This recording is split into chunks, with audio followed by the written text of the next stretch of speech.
All right, NFL Network's Cameron Wolfe on what he's hearing the Browns and their offseason plans will be.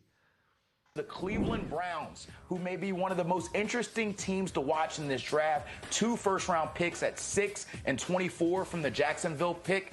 They are expected to go heavy on offense. I talked to their general manager, Andrew Berry, several times throughout the year, and he said, we feel like we're close to set on defense, but we have needs at wide receiver, offensive line, and of course, figuring out that quarterback question. Don't be surprised if they don't select a quarterback in the first round of this draft. There's still optimism for Shedeur Sanders there in Cleveland, especially with Todd Monken now the head coach. They think there's a little bit more flexibility in his offense, and maybe that gives Shedeur a chance to use his playmaking ability more than he was under Kevin Stefanski. And so you got Shedeur Sanders. You also have Deshaun Watson, who started throwing again with his quarterback coach Quincy Avery this week. They believe he'll be involved potentially in that competition. And so the Browns could bolster their roster at wide receiver, O-line, and the rest of the spots in 2026 and potentially let these guys compete for the quarterback spot as far as Shedeur and Deshaun Watson. Well, not exactly groundbreaking. We've heard Ben Solak made an interesting point, and I'm curious.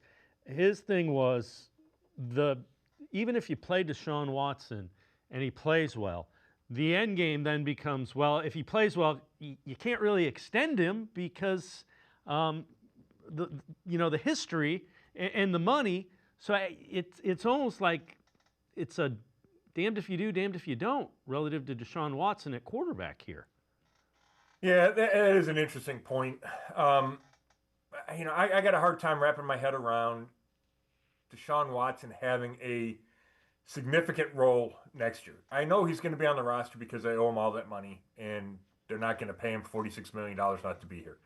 But I just don't think you can go into week one saying, okay, he's going to be the starter when he hasn't played well since 2020. He hasn't been healthy since, 2022, 2023. 2022, actually. So why would you think, coming off 2 torn ACL or torn Achilles, coming off the shoulder, that he was going to stay healthy? Like, it just doesn't make sense. Now, if you want to be the number 2, and if something goes wrong with whoever the starter is, even if, call it Shedeur, and then you need to put Watson in, I get it, and then see what you have. And if, he plays well, then maybe you have a decision to make at the end of the year, and you can figure out how to extend him or whatever with all the dead cap money he's supposed to cost you. But that just feels like unrealistic, given what we've seen since he's been here in 2020, since he got here in 2020. So I just have a hard time envisioning him as anything but a plan B. Yeah. And again, I couldn't agree with you more.